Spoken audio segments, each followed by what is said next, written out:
You get a penalty, you get a penalty, everyone gets a penalty. Hey there folks, and welcome to this video. This is a review for Formula 1 BWD Grosse Prix von Österreich 2021. And I know that I've just used about a couple of different languages to talk about that. But yeah, the Austrian Grand Prix. And let's talk about it. And we'll get onto the penalties bit in a moment. Max Verstappen having another dominant win. This time I think his first Grand Slam, and I'm pretty sure he's the youngest person to accomplish that. From Valtteri Bottas and Lando Norris rounding out the podium. Lewis Hamilton in 4th place. There was all kinds of hectic stuff happening up and down the grid. Sainz was 5th, Perez 6th, and then the top 10 were rounded out by Ricciardo, Leclerc, Gasly and Alonso, with George Russell just outside the points in 11th place. Compared to what we've seen previously at other Grand Prix, the fact that the top 9 were still in the lead lap is quite a good show, with Alonso and Russell being lapped very late in the race. I think it was around lap 67, 68. And yeah, I know it was basically dominant for Verstappen again. We really didn't see him. But there were all kinds of narratives happening up and down the grid. Lewis Hamilton picking up damage from what he said was turn 10, I believe. Though we did see him go very wide at turn 1. Which he said cost around 30 points worth of damage. That means in terms of like aerodynamic points, not actual literal points in the standings. So that was enough to drop him back to 4th because he believed that he should have finished 2nd, but he made the damage to the car. But there was no stopping Verstappen today. He was just on another level again, as was that Red Bull. The Mercedes weren't really able to handle the tyre degging quite the same way. And this is a bit of a repeat of what we saw last season in Silverstone. The change in tyre compounds, Red Bull is better at responding to that than Mercedes.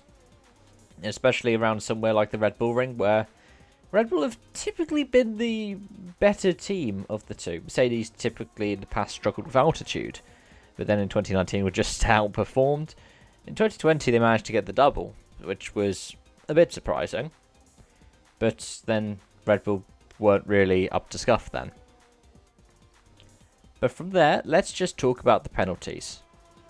And there were a lot of them. And a lot of penalty points given out too.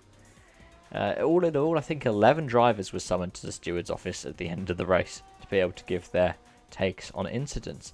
Lando Norris received a penalty early on for pushing Perez out into the gravel. Well, seemingly pushing Perez out to the gravel. Almost akin to what we saw 12 months ago with Hamilton and Albon. Only for Perez to then do the same thing to Leclerc later in the race, but arguably more severe, and then do it again, not only in turn 4, but going through, turn 6? It's weird, because I think there is actually a counted turn between the two of them. In addition to that, we saw Kimi Raikkonen forget about cars towards the end of the race, and seemingly just drive into Sebastian Vettel.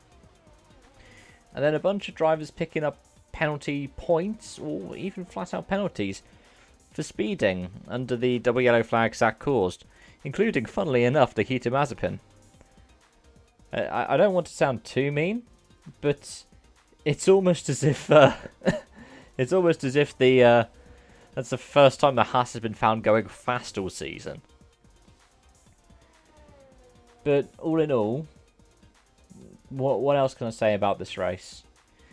I can echo similar sentiments I said throughout the season. It would be great if we saw an actual proper title battle rather than it being just Red Bull seemingly running off into the distance and Mercedes having to do a bit of a masterclass to claw it back, a la what we've seen the other way round the past few seasons. In addition to that, Perez, for his 200th start, had a real messy weekend. Decent qualifying, putting himself in 3rd.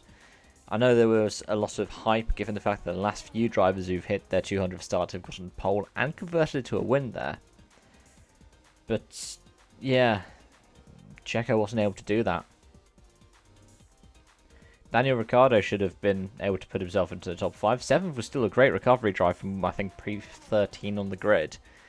But he's still struggling to get that McLaren to work for him after 2 years with Renault and before that a career with the Red Bull lot. And about half a season in HRT, of course.